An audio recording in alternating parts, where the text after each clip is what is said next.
Casper.com has created an outrageously comfortable mattress that you can try risk-free for 100 nights. Don't love it? They'll pick it up in-home and refund everything. Go to Casper.com and use code Colin for $50 towards the purchase of your mattress.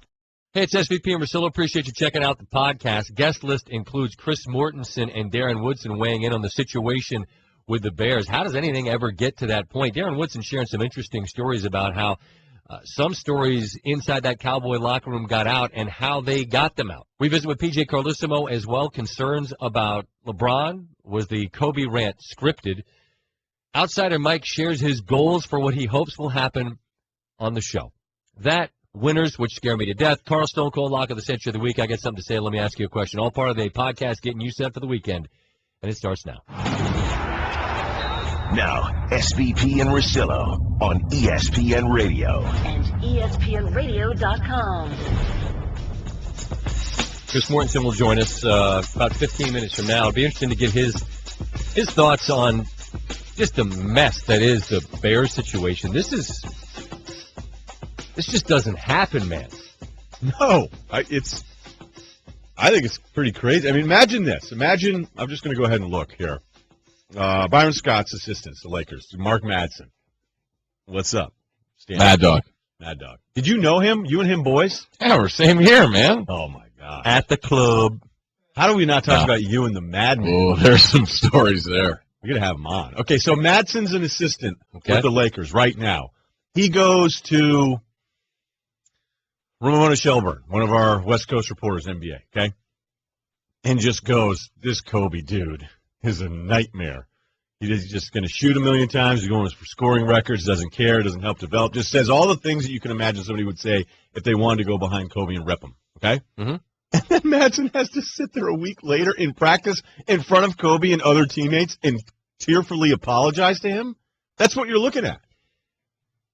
The only thing I would counter is that Kobe's obviously royalty with the Lakers, and in the Jay Cutler situation, he's a dude that's getting paid a lot of money that hadn't won anything for him, and they've missed the playoffs 78 years. And Cutler's white. I got it. I'm just kidding. I'm kidding. I wouldn't look at it that way. I would look at it from the very simple perspective of one guy's a superstar that's won championships, the other guy hadn't won anything. But it's the same in the sense that he's a star, and we're talking about a coach telling tales out of school, which just isn't done. And the idea that Aaron Cromer's up in front of the OC of the Bears has to get up and tearfully apologize.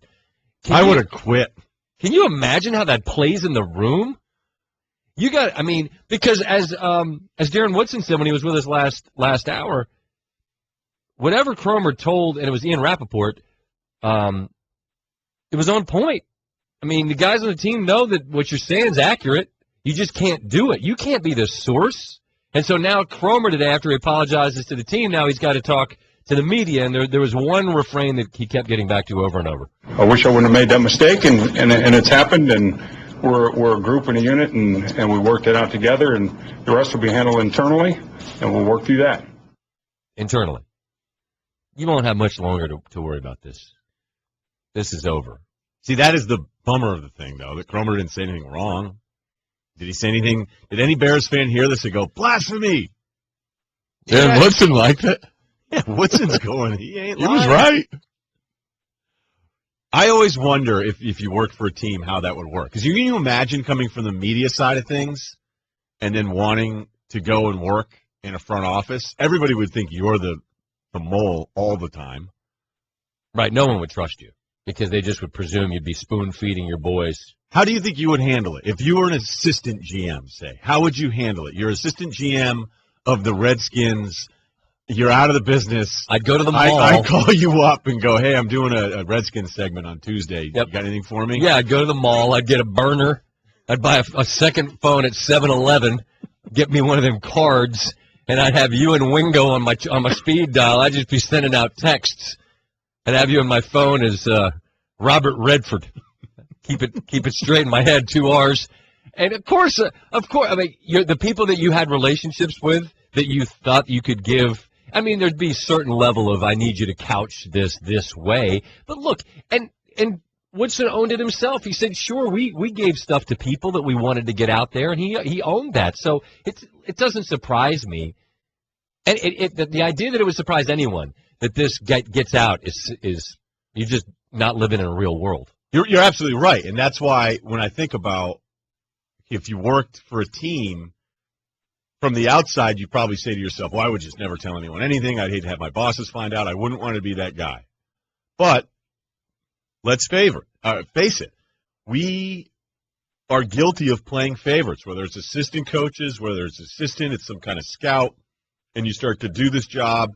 And we don't do it as much because it's more of just a talk show thing. But if I was a college football reporter and some offensive coordinator was a really good source of information for me, it's likely then that when the head coaching candidates are named, you start throwing out some of the guys that have been good sources for you. So in some cases, I understand assistants, scouts, front office people that aren't at the very top helping out reporters along the way just so they build a relationship, because I think a lot of guys get promoted that way. They just get named over to this scout's awesome. I know there are certain scouts that get named, or assistant GMs that get named all the time as potential GM candidates, only because I know they're great sources to other people that cover the draft or trade deadline stuff. It's SVP and Russillo here on ESPN Radio. Do you think that because it's Cutler that he's the least sympathetic character it could possibly be for a story that it feels a little bit icky from the inside? Because I do. Oh, I don't even think I really need to answer it, because I think we agree on this one. If it's somebody else, how does this play out if it's somebody else where it's worse? I mean, it still feels really bad because it's so rare that somebody got busted as the source and then ultimately has to apologize. But if it happened to, Rodgers? You just can't imagine anybody saying anything bad about him. I'm trying to think of a quarterback that's been similarly chastised. Tony Romo. Say it's Romo, similar, a guy that's been around a long time. How many playoff runs has he got besides none? So let's say it's Romo. If it was Romo, I feel like people would be thrilled because it would only validate all the criticisms of him. Now, the people that just aren't Romo guys, that don't want to believe he's talented or any of that stuff, that the numbers are actually pretty good, they would go, oh, good, see, I knew it. This guy's terrible to deal with, doesn't understand how to check into certain plays. So I don't think there'd be much. Is there sympathy here for Cutler? I'm trying to figure out where that is. I don't think there is. And today, when he speaks, he does remind you something that maybe you forget. To say that it doesn't affect me, I mean, I don't know if that's true or not. I mean, I'm human just like everybody else, so, I hear about it, but at the end of the day, I mean, I've got to worry about the Saints. I've got to just keep trying to help improve this team, and if I play better, that'll give us a better chance to win. I think that the easiest thing to forget with guys that don't project an image of being devastated by every outcome on a field is that they don't care or that they're not human. And it's worth reminding yourself this guy has a life. You got to go home. Your wife saying, "Hey, how come your offensive coordinator's throwing you into the bus and saying you stink?" And you're like, "Man, I don't know. Maybe because I stink." I can't sit here and be mad at Cromer, though. I can't. I can say it's unfortunate. I can say that you need to do it a different way. I'd love to know why it came down to this point where you absolutely had to apologize and you had to do it this way in front of everybody. That's the most interesting thing to me. How did we get to this point? Why do you have to do this? Are you caught? Are you caught dead? He had to get caught. But how? How do you figure it out? You didn't have a burner? We talked about Chicago before. Brandon Marshall goes on Waddle and Sylvie all the time. Cutler has his own hour when he wants it. Yeah. There's a lot of guys. And you know how it is, right? I mean, you were in Boston, the whole thing. When things get bad, everyone's voice, spouting out. And I think it probably just came around time, man. Word got to word. Maybe Cutler did a little homework. No, that's a really good point, because this is the distance of doing a national show where we don't have that perspective of being on in Chicago. Like, if we were just Chicago guys doing 4 hours of Chicago stuff every day, we would be more aware of how toxic all this stuff was getting. Dude, if we still had that hour, we'd have figured this out a month and a half ago. We'd have broken the story. I blame it on programming. Well, hey, you guys pull the plug and you get what you get. I do have empathy for the guy, though. I do. I do. He didn't say anything wrong, and we could sit here and say you can't do this. This is the wrong way. Locker room, all this stuff stays inside. It's just not true. I mean, you're kidding yourself. This is just different and odd because we're to the point where the guy's admitting, yep, that was me. I was the source. To the team. A team that's not any good. Who do you not trust? This guy. Hey, everybody, don't tell me anything, because I'll tell Ian Rappaport. Okie doke. Hey, Secret Santa? All right, we're going to pass the helmet. Hey, Ian, when some head coaches get fired, can you throw me on the hot list or something? Romer tells it like it is. Mort's in studio next. We'll ask him, what's the baseline expectation in Cleveland? Does it even matter if Manziel fumbles or fails this week? SVP and Russillo. Great to have Chris Mortensen, ESPN NFL Insider, in studio. Ryan and I were just covering the mess that is this Chicago situation. I don't know if you know, and if you don't, if you could surmise a guess, is what happens that Aaron Kromer ends up having to apologize in front of the team for what gets out? Well, what happens is, first of all, he owned up that he was the source that identifying specifically that Jay Cutler struggles at the line of scrimmage with their run checks. You know, quarterbacks go to the line of scrimmage to get them in the right run play. It happens in college, too, by the way. I mean, quarterbacks go up to the line of scrimmage. Some of them are supposed to get them in the right run play. And clearly, Kromer told the reporter, Ian Rappaport of NFL Network, and that was reported. Now, the buyer's remorse thing, Kromer would not own up to. Said he didn't say it. What happens, though, is it's an ugly situation, just got uglier, and generally what you would project is that everybody is going to be gone. You would say from Mark Trestman to General Manager Phil Emery to Aaron Kromer to Jay Cutler. I think this type of incident is like, okay, we need to just clean it all out. Scorched earth, start over. That's what I think. That's what it feels like to me, based off experience. What would the market for Cutler be? Because it looked like if they don't want to have to eat about $16 million for next year, they'd have to hope that there's some kind of trade, right? Yeah, no, I think there's a trade market for him, and you know, listen, there's going to be some type of salary cap hit anyways, but the salary cap will be very large. They can take the hit. You know, there's going to be a market. I mean, there are still some coaches out there, I think, who would take on Jay Cutler. I mean, even these college quarterbacks coming out. I mean, listen, I know a lot of people have questions about Marcus Mariota. I mean, he's going to win the Heisman. Right, but this is a bad He's QB a wonderful class. young man. No, but this is a bad class. You know, Definitely. Jameis Winston is the one who projects best into the NFL, but then you have to deal with the other stuff. You got to make sure what you're getting. But with Jay Cutler, I think where some teams are going to be, especially where the coach has the decision, and in some cases we're going to have a lot of new coaches, and he may not have the decision. Is Jay a coach killer? I mean, that's a question that's going to be out there. And I think what Jay Cutler needs is a team with a strong defense. Now, you can say you had that with Lovie Smith. And, you know, it was Rex Grossman who reached the Super Bowl with Lovie Smith, not Jay Cutler. What do you expect to see with Cleveland and Manziel this weekend? I think we'll see the same snapshot we saw against the Buffalo Bills. We're going to see him make some spectacular plays. I think he throws the ball better than people give him credit for, and then we're going to see some bungling. Now, he is, in fairness to him, he's a rookie. I mean, you know, and rookies play like rookies. I think that, you know, Kyle Shanahan had some success with Robert Griffin III, his rookie season. You know, Johnny Manziel runs 4.68 in the 40 according to the combine, and Robert Griffin ran 4.4. Johnny's probably quicker than Griffin was. Griffin's a straight ahead track type of guy, but there's not a linebacker in this league that doesn't run 4.68. But you know, it's improvisation. We'll see some of that. I think they'll have a good game plan for him, and I think the Bengals are hoping. I can't repeat what Marvin Lewis said, but. You know, he was a little guy. Hoping that his stature is not there yet to play at the same level that a Drew Brees is playing at. Is there a baseline expectation that he needs to meet in any? Because I don't see this as some one game. I mean, to me it feels like this is the succession. Yeah, no, listen. If for some reason this guy went out there and threw 4 interceptions and lost 2 fumbles, then maybe everybody say, well, whoa. But even that, they're not going to overreact to. I think for the most part, I think the baseline expectation is they might even run the ball better because he's in the lineup. And I think that he'll have his good moments, and it would surprise me if he didn't have a couple of bungle moments. Mort's in studio with us. We were talking earlier this week about Mike Sando's article where he said, here's 12 potential coaches. And really, when you listed all 12 of them, None of them were. That's just wrong. I think we both kind of like the idea of Joe Philbin sticking around, but for the most part, you could see a scenario where you go, he could be out, he could be out.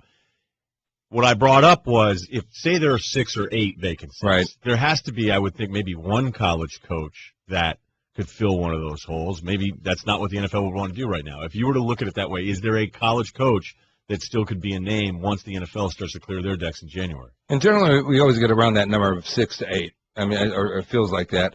I think Brian Kelly of Notre Dame is looked at the NFL previously. I think he'll take another look at it. There's been some people who have talked about Kevin Sumlin, but he kind of made a commitment to Texas A&M to stick around until they finish their stadium. Right, there's a contract thing in there where it felt like he wasn't going to go anywhere. It felt like for 3 years. But that's one name. Brian Kelly is a name that has surfaced as a college coach who could jump in there. When we went through the names, and we got to Gruden, and you think, would the Redskins really do what you're saying might happen with Chicago and just shake their head and say we can't continue? Could that happen there? All I know is, and I made an effort to talk to the owner, Dan Snyder. The effort did not pay off for me. But I will say this: this feels like, and somebody told me that maybe I might be right. The obvious: Jay Gruden has drawn a line in the sand. I've seen enough of what I need to see from Robert Griffin III, and I'm still going to start Colt McCoy if he's healthy. He's basically telling us that that's it. And then what is Snyder's reaction going to be? Are you going to say, okay, next coach in? That's the question I don't have the answer to. And I just would be amazed to think that the owner – I realize you gave up a ton, and they're reminded of what that turned into when the Rams had trotted their captains out last week. But it's the idea that ownership would side with Griffin and just bring in another guy would be amazing to me. Yeah, that would be basically tell you why they're struggling as a franchise, because at some point – listen, I understand if Snyder – and this is what I was told a week and a half ago – he was befuddled and confused as to how this has happened, why this has happened. And that would be a natural reaction. But ultimately you have to say, if it didn't work with Shanahan and they were telling me these same things, and now here comes Jay Gruden and he's telling me the same things, plus I need to just acknowledge that this isn't going to work. Normally the way this You're about to laugh here. No, but this is fascinating, because if you're Jay Gruden or you're the guy who's a year into his first year ever being a head coach, you basically do whatever you can to survive and try to build some kind of resume. But in an odd way, because of the Snyder dislike, and I think now the current RG3 dislike, that even if Gruden got just toasted on this thing, where they're like, you're out of here in a year, he'd probably get so much respect from around the league everywhere else that he'd probably have a better chance of getting another head coaching job than falling in line with Snyder, who he clearly doesn't want to follow. Well, he would still be on people's coaching list if Jay got blown out of there this year. Right. But, and I think he's probably doing the right thing. If he really doesn't believe in RG3 as his quarterback, listen, a head coach, we all said a head coach and the quarterback are joined at the hip. And so, even in San Francisco, where people have talked about Trent Baalke, the general manager, and Jim Harbaugh and their relationship, I think Trent Baalke always realized that Jim Harbaugh had to be able to choose his quarterback, and he chose Colin Kaepernick, because you have to give the head coach the quarterback that he wants. And so, that's what Jay Gruden is going to do. You can't wait till year 2. So if you really don't believe in RG3, you better put your cards on the table and see what happens. Do you think that Kaepernick's struggle in any correlation can be drawn to just the uncertainty and the odd circumstance of this season? Listen, I think there are different reasons, including the fact that their offensive line had injuries that we don't acknowledge because we never look internally the offensive line, and Vernon Davis disappeared. That's what I want to know. How did that happen? And he drops. I saw some other thing. If he had qualified, he drops more passes thrown his way than any other receiver. Right. I mean, was he upset because he didn't get the contract extension? Frank Gore slipping a little bit, the injuries on defense. There may be a lot of reasons that have impact on the quarterback. I was glad that Colin had a good meeting with the media this week. Finally coached them up, because he is a good – if you've been around him, he's a good young man. I agree. It seemed like the hostility it doesn't serve him. I just hope someone said this. You don't benefit in any way by being this way. That's why I was glad to see him. But it doesn't answer the question of why is it, even when you're protected in a clean pocket, are you missing people by 5 yards? And, by the way, no fourth quarter touchdown passes this year for Colin Kaepernick. That's impossible. Yes. When you get to be the guy every week. And now they're a 10-point dog against the presumed rival. It's just been such an odd season for San Francisco. More appreciate the time always. All right, guys. SVP and Russillo. PJ Carlissimo joins the Subway Fresh Take Hotline, and Coach Ryan and I have talked a lot about our affinity for Golden State. They're a ton of fun to watch. As far as Steve Kerr goes, it seems like on some level you could say, well, he really didn't have much to do, and on the other hand, he's pushed all the right buttons, taking over for Mark Jackson. As a coach, what do you see him doing that you like? Well, the first thing I like, and as you said, as a coach, as a former coach, the way he's handling the Mark Jackson situation. He is going out of his way to give Mark a lot of credit for setting the table, more than that, for introducing the defense, and he's very candid about what a good team he inherited, which I think is a typical Steve Kerr, but it's a classy thing to do, and it's the right thing to do. And also, and I think he's doing it for the right reasons, but also helps with the players, because the players liked Mark Jackson, and he's walked that line very, very well, which was, I think the first thing he had to do. But beyond that, he is pushing all the buttons, and sometimes, as you alluded to, it's not the buttons you push, it's the buttons you don't push. Don't mess around with it when it ain't broke, and it wasn't broke defensively. Offensively, he's done a lot of things. Playing without David Lee for a while, whether it was intentional or they stumbled onto it, small ball's been really good for them. Now, Bogut is important. They're not going anywhere without Andrew Bogut blocking shots and passing and doing the things. But offensively, Draymond Green is so much more productive. He used to shoot just under 2 shots a game, 3-pointers. Now he's shooting 5, and he's shooting a higher percentage. He's gone from 33 to 36%. Mo Spates, and I never thought I would use the terms consistent and reliable about Mo Spates, and he's really productive. He's only playing 4 more minutes a game, but he's rebounding more. He's shooting a better percentage. Obviously, Livingston was a great addition. He's got him into it already. Barbosa was a good addition. Offensively, they're loose. You talk about watching them play, and that was what everybody used to say. I love watching Golden State play. Kind of to me, the implication was because of the offense. Well, the truth was they weren't a very good offensive team. Steph and Klay Thompson were entertaining, but they struggled on the offensive end of the court. They were really good defensively. He's got them now. They're balanced. And that's to win a championship or to go far in the playoffs, you have to be balanced. And they're balanced. They score points and they defend. PJ, when I look at new owners coming in to maybe any sport, but especially basketball just because I'm a little closer to it, that Atlanta group gets the Hawks. They go and spend a ton of money on Joe Johnson. Then they re-sign him. You look at Golden State. They gave David Lee, who's a good player, but they maxed him out because it was I just got this team. Brooklyn, Prokhorov comes in, you coach there. They couldn't wait to spend money, and it was a flawed plan from the beginning. Do you have enough power as a coach to say, what, we're actually screwing this up? No. Pop does. There's a couple, and that's unusual. And again, most people probably forget, Pop was the GM. Pop came from being GM to being coach. And even though RC is the general manager, Pop has the ultimate say. I remember when I thought, who's this guy think he is? But no, most coaches don't. And it's a difficult thing for owners because, as you say, when they take over, they want to show, hey, we're committed, we're going to do something. And the easiest way to do that is to spend some money and go sign a guy. And that, more often than not, gets you in trouble. So, are they fixable at all? Because now you're starting to hear rumors about a lot of these pieces being available. Lopez is always hurt. Darren Williams isn't the same guy anymore. I'm a little surprised, to be honest with you. I understand from the standpoint of what Michael has said from the beginning. They're about winning now.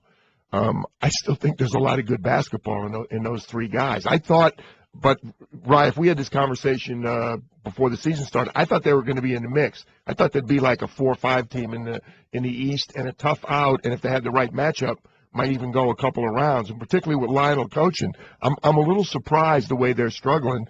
Prokhorov is a different guy. It's like a Paul Allen conversation. When you have a guy who money does matter to them, obviously. You don't accumulate that kind of wealth. But if it's a means to an end, they don't make the same kind of decisions that most owners make.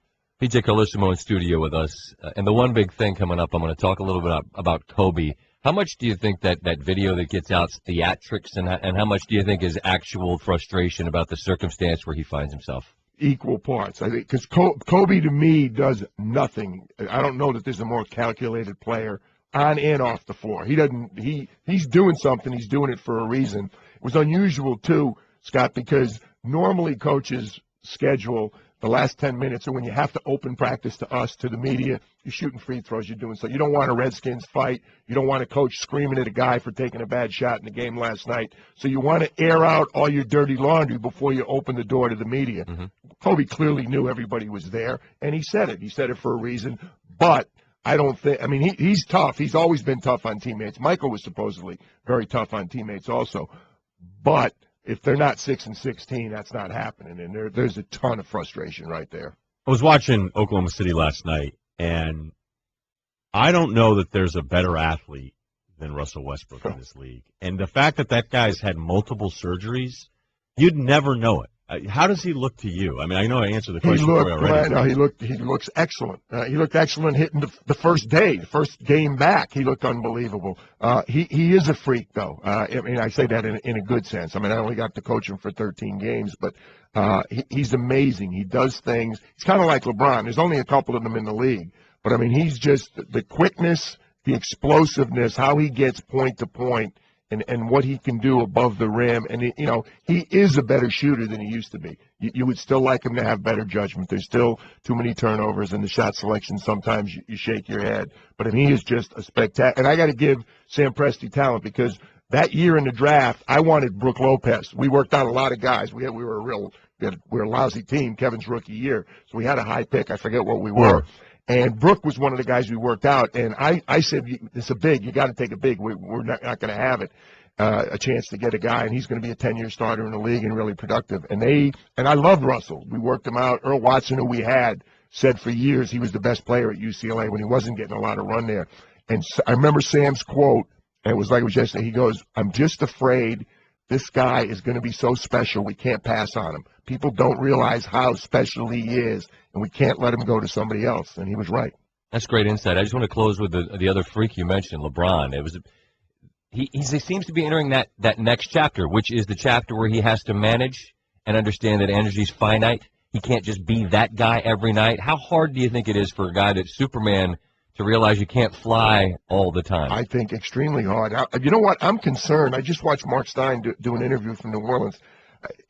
Yes, he plays 38 minutes a game. Last night was their 5th game in 8 nights, which is tough. Tonight's going to be the 6th and 9.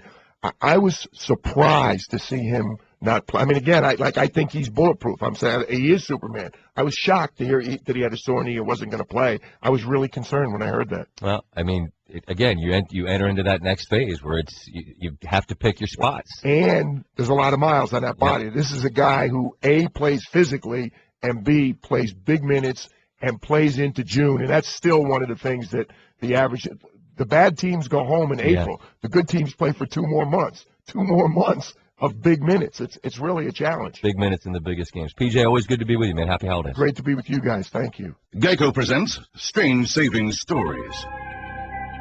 Astronomers detected an interstellar transmission. It stated, Geico, 15 minutes could save you 15% or more. The implications were staggering. Was the cosmos telling us we could all save hundreds on car insurance with Geico? Or did their radar merely pick up a signal from the nearby Rufus and Clyde's morning show? We may never know. Geico. 15 minutes could save you 15% or more on car insurance. SVP and Russillo. Yesterday, we went through, Ryan went through the Hungry Man Dinner catalog, and I like to call it the Hungry Man Family or the Hungry Man Series. Went through limited edition, pub favorites, selects. There's a number of different double XL sandwich. All the different varieties that serve your hunger needs, and as you know, Outsider Mike is a big fan. I left out a few, right, Mike? The pasta stuff, is that true? Yeah, you left out the meatball sub, the pasta, the ziti, the big ziti one. What's the big ziti? What are the accessories of that one again? Well, it's mozzarella cheese that's like kind of melted over the ziti. I believe that's pretty good. Oh no, the roll. That's what you're talking about. There's like a little dinner roll that comes like wrapped in this like package. I don't find that bread typically microwaves very well, does it? Somehow it does. I don't know. The geniuses over there at both Hungry and Man. There you go. Scientist over there. And so as a result of this conversation, I challenged them yesterday. I said, you're failing as a company if our guy doesn't have a what's the word, a cache? Palette. I said pallet cash. I think is probably more realistic. And has that happened? Have we brokered some type of a thing? The Hungry Man people have gotten back to me, and they said, "Thanks, Mike. We'll send some dinners out this Monday, so expect them sometime next week." All right. We as a show, we don't get the present, But what do we get? We get some boneless chicken for our man. So we feed the hungry. Want to throw out the first pitch at Wrigley? No, we'd like Hungry Man to send some chicken strips to our man Outsider Mike. That's how our level, our threshold of accomplishment on our show. But I feel good about it. I feel good about what we've done here. They also said, "We'd love to send you samples of our brand new dinner." They should use you it's obvious you knew specifics about all these things. If they're smart, they'll just say, "Hey, here's a new deal. It's a veal marsala. Let's send some to Mike and see what does he think of that." I don't know if they're in that market. I think bigger. I think 2014 Outsider Mike is the Hungry Man. You know what? Who am I? What is he? A test dummy? No, he should be. He should be a lab rat. He should be their spokesman. You move product, bro. You're a tastemaker. What I really like about Hungry Man too is they didn't pull the thing where it's like, "We'll send you some stuff, but could you have the famous guys retweet?" Kind of that side action. They're all about. They don't care. They don't care that they just want to deal with a guy that enjoys their kind of nutrition. That's awesome. And all right, you know what though? I think there's another. Not to have Outsider Mike steal the show here on a Friday, but did you have a kind of a career goal meeting today? Oh yeah, you guys don't have those goal meetings? No. We're on air, dude. Yeah, okay. Come on, bro. We got characters of us on posters, SVP and Russillo style. Who was the meeting with? Phil Stapaglia, which I believe you guys had a different name, right, for him? Well, Tony Kornheiser created the name, didn't he? Did Tony start Show Killer, or was it Dan? It was Tony? No, it was Dan. I always thought it was Dan. I thought it was Dan because, speaking of the president, Phil hung up on, I think, President Clinton at the time. I always thought, I didn't know that. So I was on hold to come on the show. Credit goes to Dan Patrick for calling him the Show Killer. But that name hung around for a while, but now he's elevated from Show Killer to what? Career Svengali? To my manager. Yep. So he's your boss now. And it's a role that it took Phil a little while to reach and embrace. He's been here longer than everybody. They're like, what's he doing? So now he's in charge of stuff. So when he asked you what your career goals were, how did you answer that, Mike? He wanted me to come up with some specific goals. It wasn't just what is my career goal. Well, feel free to fill us in on that one, though, anytime. I had to. Here, this one I think I could actually use. Oh, wait, now. you've got it written down? Oh, yeah. I heard you guys wanted to talk about it, I grabbed them. Improve the quality of my on-air contributions. Speaking clearly and knowing when the appropriate time to open the mic is critical to achieving this goal. But this is about your role on the show? Yeah, I thought this was real stuff. That was one that I came up with. That's one you came up with. You want to clean up this process. Yeah, because I have yet to go back and listen to one of our little bits and actually say, "Wow, you knocked that one out of the park." I mean, I'm waiting for that one to come in. You feel like you're fouling these pitches off? He's putting together his demo reel. He's got to have good stuff. So you're doing sound checks, listening sessions on yourself when you hit them? Actually, no, I've very rarely actually gone back and listened to any of these things because I know I feel like I sound terrible. I know we're all our own worst critics, but yeah, and then I hear the imitations. I know I mumbled. That's okay. Listen, don't go changing because the last thing anyone wants is Outsider Mike to become, super polished Mike. No one wants that guy. Oh, that's the funny part. I see. Well, we're time's of the essence. Any other goal you can share? To fly. No, better music, library, okay. Tighter board, yep. No, we're good. All right. Well, I'm just fascinated by the idea of that meeting. All right. Of course, Marcus, we're talking to Outsider Mike. He rolls in, waves. No one cares today, bro. Nope. Not about you. SVP and Russillo. The most important thing you can be in life is confident. And right now, I am not. Last week, I had the worst week I've had of the year, 1-4. I got lucky to get the win, frankly. Ryan, you were what? 3-2. I mean, you're on the tee first, bro. You get to 5 NBA picks. Portland at Chicago. Give me the Bulls -2. New York at Boston. Give me the over 201. Cleveland +2.5 at New Orleans. That's basically a scared, who knows what's going on with LeBron. If he doesn't show up, don't even bother watching. Detroit at Phoenix. Pistons are ugly right now. I know this is where you say, give me the 9. I don't know. Phoenix home. They're just always better than you think they're going to be. And then finally, give me Orlando +8 at Atlanta tonight. So who's your pick in the Miami game? No, I didn't even go with Miami. I was thinking about doing a sneaky Miami play at Utah, but guess what? Dwayne Wade's status is doubtful. Really? Couldn't believe it. No way. Yeah. I meant to say, who's your pick in the Cleveland-New Orleans game? Oh, give me Cleveland +2.5. Okay. So I'm thinking if LeBron does suit up, you got LeBron and 2.5 points. If he does it, you got waiters. So it's just NBA here. Okay. I mean, you can give anything you want. Oh, thanks. I just always thought that we picked NFL games or football games. Oh, thanks, he said. You know, everybody's getting lippy with me today. Woodson down there I was getting a snack, and he told me hurry up. He said, you don't want me to dot you up in the eye before you have to come in and see us. I have to explain to people why your eye's shut, because Van Pelt. But, like, you don't understand why I would go back at you a little bit just there, where you kind of look at the card. We've had no established rules other than it just sort of ends when it ends. No, we ended the Super Bowl. That's been not the first year. We just ended it. Okay. Yeah, no, I just obviously pick what you like. Thank you. I'm going to pick football games. Okay. I hate my picks. I had Washington written down. I scratched them off because they look like you have to take them, but I can't. How in good conscience can I tell you that you should take Washington again after last week? My boy McCoy. That's why. How could I say, hey, go ahead and put your cash on the Skins? Line stinks, but I can't get you there. Take Army in the 15 because why not? It's just, this is what you do in the rivalry. It'll probably be 7-3, then it'll be 14-3, and then you'll be sweating third quarter. Then you're going to need Army to score late, and they probably won't. But you just have to take the points in a rivalry game. Does that sound like you should take Army? No, I'm telling you to anyway. Feel better about these. What do we have on Buffalo? What's the Buffalo line? Is it 4.5, I believe it is? Against 4.5. Good, take them. Take Buffalo at home plus Green Bay in the 4.5. Take San Diego at home against Denver plus the 4. I believe that's what it is. Yep, cool. Minnesota Vikings on the road against Detroit. They're getting 7 and a hook, I believe it is. Take Detroit there. Is that a 4? Wait a minute, Minnesota or Detroit?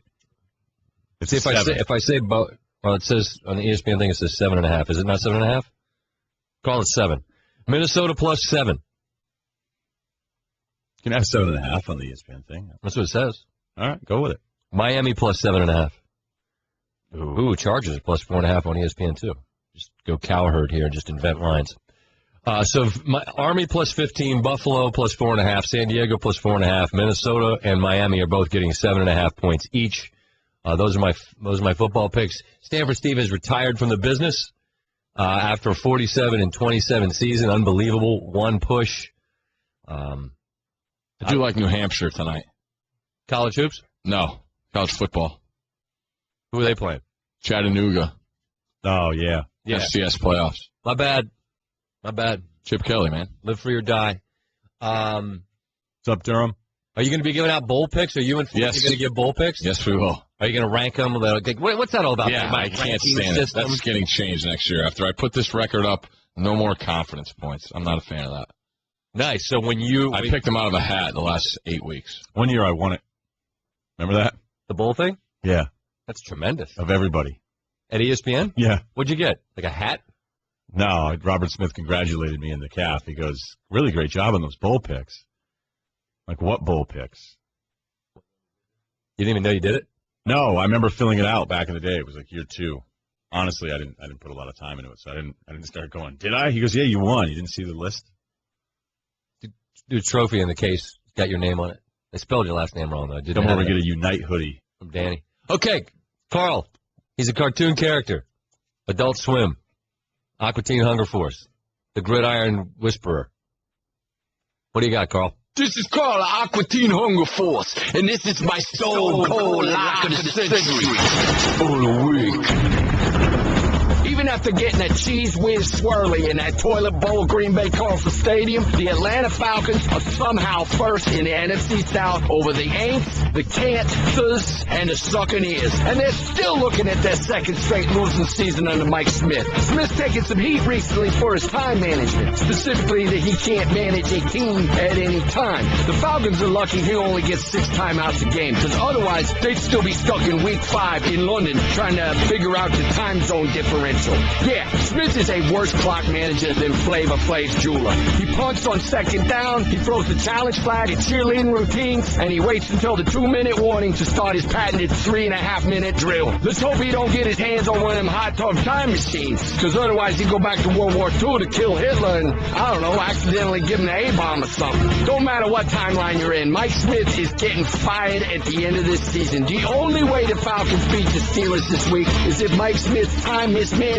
distorts the space-time continuum into some sort of like time paradox where a naked Rex Ryan comes back from the future to stop Mike Smith from losing the game so that Ryan don't have to take over in Atlanta next season. But the only paradox I'm looking at is how Smith keeps his job and keeps losing games at the same time. No, the Pittsburgh Steelers are called Stone Cold Lock of the Century. For the week. SVP and Russillo. Darren Woodson in studio with us, a world champion 3 times over, NFL analyst for ESPN.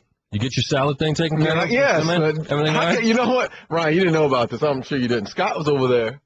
Well, I told everybody. The vending machine area, holding up the entire... Dude, get your Doritos, your orange slush. I didn't even know they made orange slushes over there.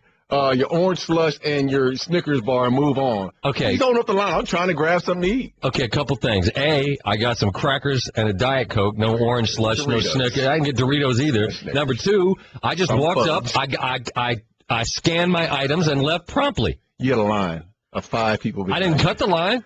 We got You did. Oh. Did I cut? Were you waiting? You didn't notice you didn't cut the line. You just jumped out in front of it and... Whoa. We got a controversy. I can't even work with you anymore. I thought the young lady was gonna swing on you Thursday. Okay, wait a minute. Let's put it to a vote. Knowing Van Pelt, outsider Mike, we'll start with you first. Do you think he'd be capable of cutting the line, not knowing he's cutting the line? With his height and everything, he could have just overlooked somebody small. Yeah. I'm just saying. Okay. This is like a conspiracy. Y'all are dogging me, and this is all fraudulent. First of all, your information is wrong. You're like an eyewitness that said that I was 5'8" because I didn't bring any orange slush up in here. What is orange slush? Icy. I mean, he's talking out the side of his neck over here. All right, so maybe I cut some people. If I did, I'm sorry. If you're on the defense of the Cincinnati Bengals and you're going up against Manziel, I imagine it's different than going up against a rookie that doesn't come in with a little bit of shine and some accolades. Am I right? Am I right? Oh, yeah, because he's a dual threat. I think the one thing you have to, outside of what Johnny Manziel is and all the hype and all, when you have to break him down and you're watching him on film, the obvious is that he can not only hurt you with his arm, because he has a stronger arm than people believe or want to believe, and he can hurt you with his legs. So he's a dual threat. So when you have to prepare for this guy, you're preparing for him in the passing game as far as your secondary, but you're also preparing for up front defensively. We have to contain him. We can't allow him to get to the perimeter. We have to spy him on third down with a linebacker or whoever our best athlete is. We can't run certain coverages. We can't run a man under coverage in which our back is turned to the quarterback because he's going to hurt you with his legs. Those are the things that you have to prepare for. And it's your defensive coordinator's job to do that in a short amount of time, in 4 days to get that 4 or 5 days to get that game plan in. And if it goes against what you normally do, and the Cincinnati Bengals are a man-to-man team, they love to play man-to-man behind their front, and they also like to play a little cover 3. Well, most of the time your back is turned if you're covering. You got to face him up, man. So I think that's the challenge this week for Cincinnati is, how do we keep an eye on Johnny so when things break down, he doesn't convert on you? What's going on in Chicago? Because you have an offensive coordinator here in Cromer who essentially was the source for an NFL Network report that, and I'll just paraphrase here, made a mistake investing in Cutler, doesn't want to get out of bad run plays, can't really trust him. So not only did he kind of break the code of the locker room by sharing stuff with the media, which happens all the time. Yeah, it happens all the time. But then he got caught up in having to apologize for it in front of these guys and apparently started tearing up this week. Absolutely, a dysfunctional situation. And listen, I'm not trying to defend Cromer, but when you look at teams as far as coaching staff, players, they're sources. Those are the sources. So let's not get past this point that he's the only guy. He's the only guy that's speaking. I mean, they all do it. The players included speak on those type of situations and have media relationships. So that's just a part of it. I think the part that got him in trouble was actually airing it out because he aired it out in frustration. It was after a loss. He was upset about what he said. But to be exact, the guy was right on point. He's right on point. Yeah, as far as, he went about it the wrong way, but he was on point as far as judging what Cutler is about. Cutler doesn't get out of running plays. He doesn't call the right plays as far as his audibles at the line of scrimmage. He doesn't put his team in good position like a Peyton Manning or Tom Brady as far as calling the game at the line of scrimmage. And he struggled, and a lot of people don't like him within the organization, flat out. Now, he said it the wrong way, but, it would have been nice. It would have been a lot better if he would have just straight up, face-to-face in a meeting, hey, this is your problem. Even if he aired it out in front of the entire offensive staff and in front of the offensive, all the offensive players, aired it out that way. But going about it the way he did was wrong. Ryan said this. Go ahead. Because I just wanted to share your thought on the Cutler thing, because we've had this debate about if you don't have a quarterback, you have no shot in the league, and Cutler, good, bad, or indifferent, gives you a chance. Your point is just you got to cut ties. Done. Well, you're losing, $35 million in this year? You lose if you could trade him for something. See, I still think you're not going to trade him. Who wants him? Somebody wants to carry that baggage. Somebody who's just dying to have somebody that actually can play the position. But that is a lot. That's a $121 million contract. Yeah, but it's guaranteed, I think, the first $58 million. So if you got out of it by March, it's still going to be a nasty pill to swallow financially, but it might be $15 or $16 million for 1 year if you flat out cut him. Yeah, I'm saying there have to be some kind of fourth rounder. I don't know if there's anyone that's out there that's going to bail him out. Really? Who's going to bail out the Chicago Bears with Cutler's contract? Knowing, okay, now listen. Well, they could trade him and then rework this thing and say, we're going to cut you after this year. Okay, anyway. But if you gave me something that was something to hang my hat on, leadership, great leader in the locker room, but he's struggling on the field. A guy that just outworked everyone and everyone loved him. Yeah, okay, I can think about it. But give me one thing to hang my hat on. He's got a hot wife. Yeah. famous reality TV. Okay, let me ask you this. Spin-off series. You're right, because I feel like Cromer, unfortunately, because he's caught up in this thing, it's turning into, you can't do that. And everybody does it. Yeah. Did you ever tell a reporter something that you knew would either help you out or cover for somebody else? Yes. Did you use us? Yes. Can you give us an example? Many times. And I was taught by the best, and that's, Michael Irvin. I mean, you want to get a message out? Certain guys you use to get the message out. Skip Bayless used to be in our locker room. Want to get the message out? Go to Skip. Skip's going to talk. I mean, it's just, and the veteran players know who to go to. Now, would you do that because he was trusted, or did you do it for another reason? I did it for a reason. I wanted to leverage it and use it. I want to use the situation. Whatever it is, if I knew I needed to get it out. Were you telling the truth, though? Telling the truth. Now, there's some guys, I've heard a lot in the locker room, trust me. But I think most of the time I used the media guys in the past was I wanted to get a message across, whether it be to my teammates or just out to the public, to the fan base. Just something. I mean, whatever. Is there any example you can give us? Yeah, we were losing. We were a 5-11 football team. We actually, ended up being 5-11. And it was 3 years straight we had a 5-11 team. And we did the same things over and over again. Guys didn't go to meetings. Guys are playing dominoes during the breaks. Guys are playing ping pong, whatever it is. And we had, not only were there the quote unquote, average football players, but some of our superstar guys were doing the same thing. And I sent that message out. I think it was in the third year of us being 5-11. Here it is. Guys are playing, we're not taking this game serious enough. And I got to the right guy, and he sent the message out, and it got to be news, because I've already warned them. I warned the players, and it got to be news, and then the fallout started happening. Now, up top got involved and started moving some things around. All right, there you go. Would you lie to people about a dude getting a slushie and cutting in line? Dude, I'm serious. That happened. You just can't. You got the message out. I mean, yeah, you got a message out, but it was orange straight up slushie. nonsense. How many people have an orange slushie There's around? no orange slushie in ESPN. Dude, where do you get that from? Ryan's looking over here like, where's that orange slushie? I want one sentence on this, because Ryan and I had this conversation yesterday about Arizona. We said we're not arguing with anybody that they've got a good record, but we don't think they're a threat. Now that you've got another injury to a quarterback, they've got a good record. Are they a threat to do anything in the playoffs? Yeah, with that defense, if they can get the right situation, I think where Arizona runs into the problem is this. Offensively, they're not explosive enough to make big plays. Or touchdowns. Or touchdowns. Fitzgerald's still coming off from the MCL. John Brown's banged up. I'm not sure if he's playing next week. They used Fitz to block all night last night. Exactly. They don't have a lot of separation, which is a very good wide receiving crew when they're all healthy. Very good, but they're not. So they don't have that kind of separation. And then you're on your fourth quarterback.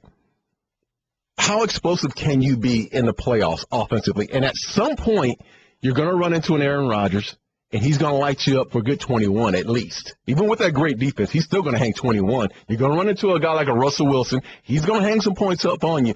Offensively, you have to score points at some point because you're playing against the elite. You're not playing against the Rams. You're not playing against the Jacksonville Jaguars. You're playing against the best, and most of the time you're in the playoffs, you're playing against the best quarterback. So I don't see how far. I don't know how far they can go. I know their defense gives them a puncher's chance. SVP and Russillo. I got something to say about an injury that was suffered by the best team in college basketball today. Alex Poitras happened last night, but it was announced today what they feared last night. He tore a knee ligament.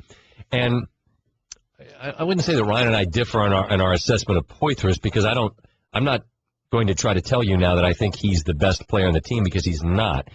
And he plays on a team where if you don't leave after 1 year, there's some sense that something's wrong with you, although guys like the Harrison twins and Cauley Stein have stuck around, which was actually to their benefit. But Poitras is one of those guys that provides something that teams like Kentucky typically don't have, and that's experience, and an older guy. And all I want to say about it is he's not the best player. He's not close to the best player. It's just the type of loss that has a bigger impact than I think is easy to see from the outside, because he has value to that team. They're still the best team in basketball, and they have an embarrassment of riches behind him. All it means is more time for a guy who's more talented. I wouldn't underestimate the value of a guy like that to the overall team. Just my thought. I really appreciate whenever anybody takes the time to care about the day-to-day of the show. We should just have life updates once a week.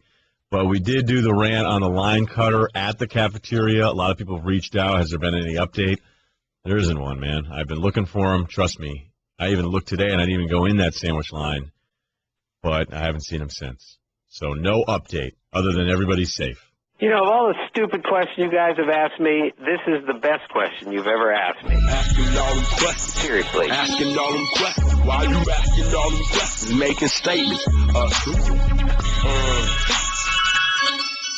I'm told that Outsider Mike would like to begin today's Let Me Ask You a Question. Yeah, I have a wedding tomorrow. What's the... Wait a minute, you didn't tell us? Yeah, hey, remember, I got married and didn't say a word until Monday. It could happen. True, yeah. You know what? You on air types. Okay, go ahead, sorry.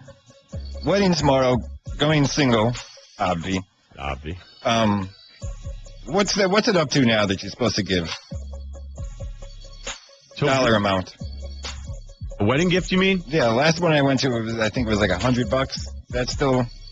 All right, a couple things. Number one, etiquette tells you have a year, so you don't have to show up with a gift tomorrow. Sometimes longer. Yeah, I got friends. Year? Oh, yeah. Well, the accepted amount of time you have that you're allowed for a wedding that you attend is a year.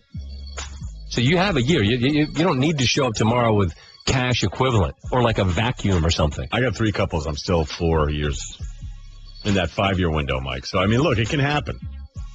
But if you want to know the accepted, the old standby is, what did it cost to serve you your dinner? Your plate, right? Now you're probably going to get some piece of meat which is decent but not great. Let's be honest. I'm hungry, man. Yeah, not exactly. my favorites. You're not going to get wings, WYNGZ, wangs. You're not going to get those.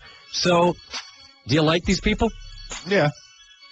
Buy him something nice. Don't worry about the dollar amount. Get him something nice. You know? Something that you'd want. Actually, no, don't get him that, because you just get him Destiny. Platinum Edition. He didn't even like Destiny. It wasn't that challenging. He hated the noobs that you play with. Ran through that in like a couple of weeks. Well, then don't get him that garbage disc. Let me know when you add some planets. My question, Ryan, to you is, where does that? Because I'm the same. We're the same person. We've covered this. There's some folks out there that I settled some wedding scores late. But I mean, do you take grief from these people that you didn't get them anything? Is it cause stress? I've covered a few dinners. Well, there you go. I've done some nice things, but I still don't feel like it's technically the gift. So then I'll end up getting somebody a gift when they have a kid. So that's my go-to. Right. We're like, look, you know, I could have bought you a present and everybody got you one, but I waited it out. I also told Stanford Steve, I said, the longer you wait, the better the present will be from me. And was that fair? Because I was very fair. I was more than 2 years past your wedding, right? Yeah. Closer to 3. Okay. We got her done, though. That's interesting. You knew, because I don't know who got us anything. To Ryan's credit, he would, on, say, a 4-month period, be like, hey, I haven't forgot about you. Right, and then I still got some other people in front of you, but I will take care of you, and he did way over the top. He had people in front of you. I cut the line.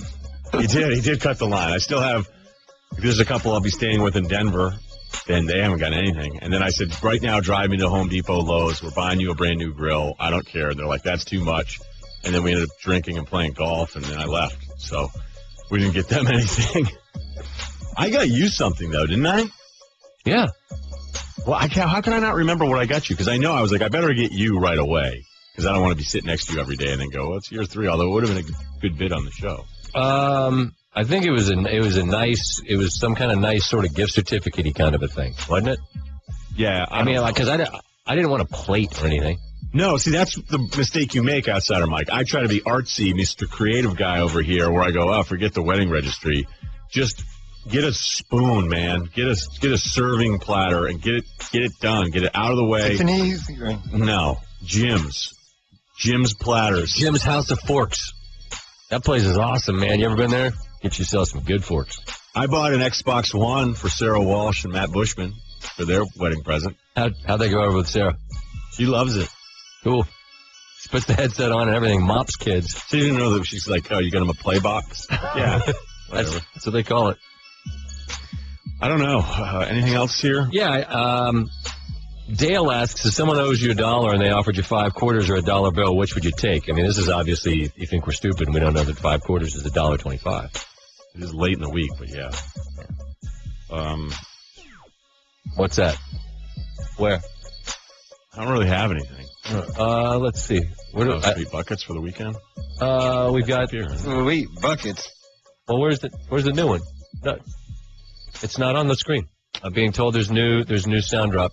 Here it is. Wedding tomorrow, going single, Obvi. I want to start taking more days off, and you can just fill in. I couldn't agree more. We are days away from this show being called the Outsider Mike Funhouse. Look at it. This guy's got a nickname. What do they call you? And they don't got nothing for me. Wedding tomorrow, going single, Obvi.